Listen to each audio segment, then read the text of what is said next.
Hello, Sian here. Today I'm going to show you how to make some patterns in air dry clay, and I'd really like you to take time over this and explore all the different marks you can make. So for this you're going to need a rolling pin. If you haven't got a rolling pin, don't worry, because you could use a bottle, anything round. I suggest you have something to roll on or something that you can wipe down afterwards. I'm going to use this green board because then you'll be able to see what I'm doing. But what I'd like you to do before you start is to go around the house and collect all sorts of things that you think will make marks and patterns. And they can be very ordinary things. For example, I've got a screw here and that's going to work well. I've got a roll plug, a bulldog clip, a felt tip. Sometimes they have interesting marks around the top of the pen. A biro, surprisingly good. A key is pretty good too. And serrated plastic knife. It could be anything you find around the house.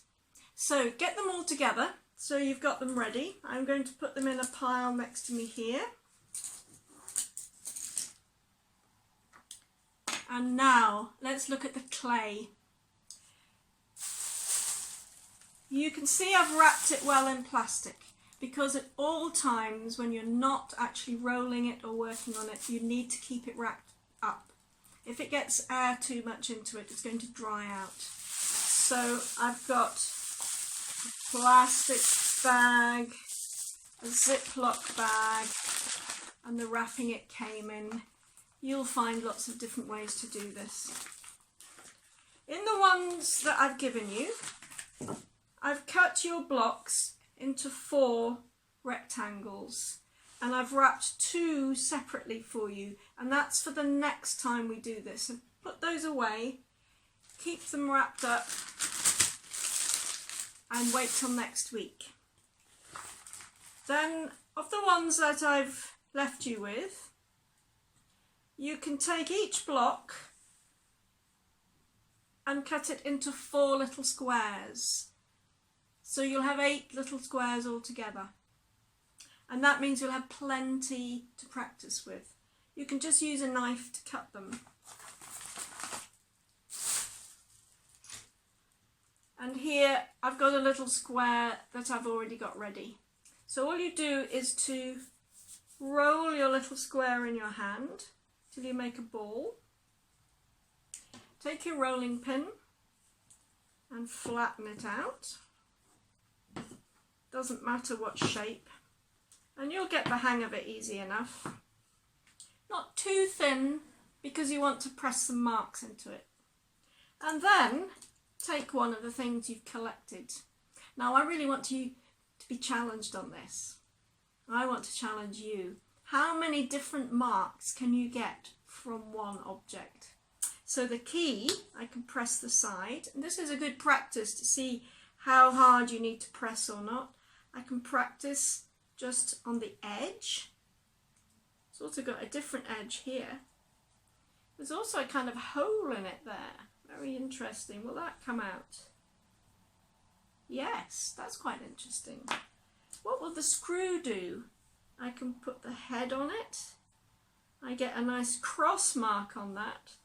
I could roll my screw. I could use the point of it. And that's before I've even started on the pens and the pencil and the biro. That's why I've given you 8 pieces, so you can practice with at least 3 or 4 of them and take your time. That's only 3 of your objects, and look at all the patterns I've got. I don't know if you can see that clearly. I'll see if I can put it on something for you to see. Get yourself another piece, roll it,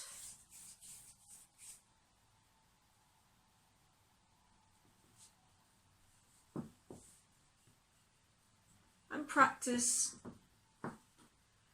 with some of your other things. You know, the paper clip, the bulldog clip, really gives you very, very pretty marks. That's 2 of them. That's just another side, and that's another side. So what I'm going to suggest is that for each of your first 4 balls, see how many different marks you can get using just 1 or 2 of the things that you've collected. So don't cram everything on, just take one, say the knife and the felt tip, and see how many marks you can get on 1 piece of clay. So I'm hoping and expecting you to spend quite a bit of time on that. Really enjoy it. If you feel that you want to go back to something or try it again, you can always roll up your clay, scrunch it, roll it, and do another one. You'll get experience with this because you'll find after a while it might dry out and you can't do any more. But I really want you to explore and practice and see what different marks you can make. When you feel that you actually have got some that you prefer more than others, you'll find that some of the things have patterns that really speak to you and you think, oh, I like that. Yeah. Now comes another set of practicing. Where do you put those marks? Are you going to put them all in the centre of a piece?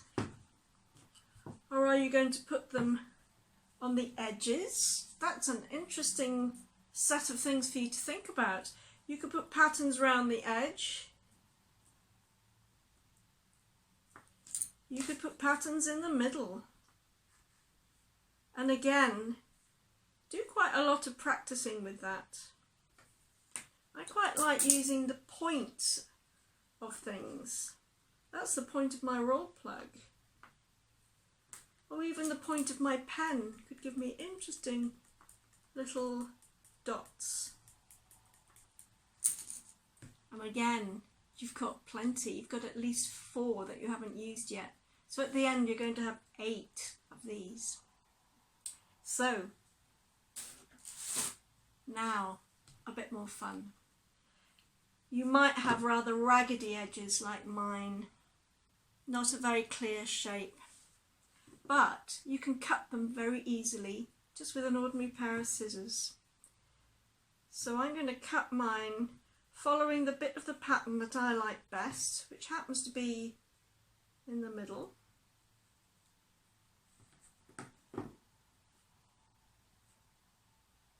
That makes me quite an interesting shape.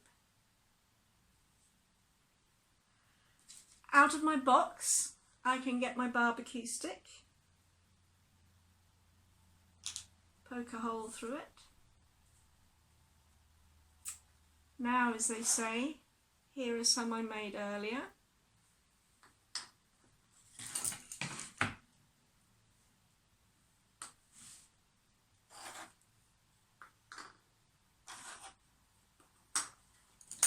And see how that's building up. I've got 4 there, and you've got at least the option for 8. So you can make something that when they're dry, we can think about hanging. And we'll look at that next week as well. But your first week session with air dry clay is to explore rolling it into little balls, because you're cutting your pieces up into 4 from each block. Collecting things from around the house, seeing what they do when you press them into the clay. Very ordinary objects, you'll be surprised. And challenge yourself to just 1 or 2 objects and how many different sides and marks can you get from each one. And when you're happy, go back and do a pattern perhaps in the middle of it. You're doing patterns, not pictures. Cut them out, put a hole in the top, and look at that. You're ready for the next time that I show you something to do in the next time we look at air dry clay. Well done everyone. Really enjoy it and take your time explore. You'll be surprised how many different patterns you can make.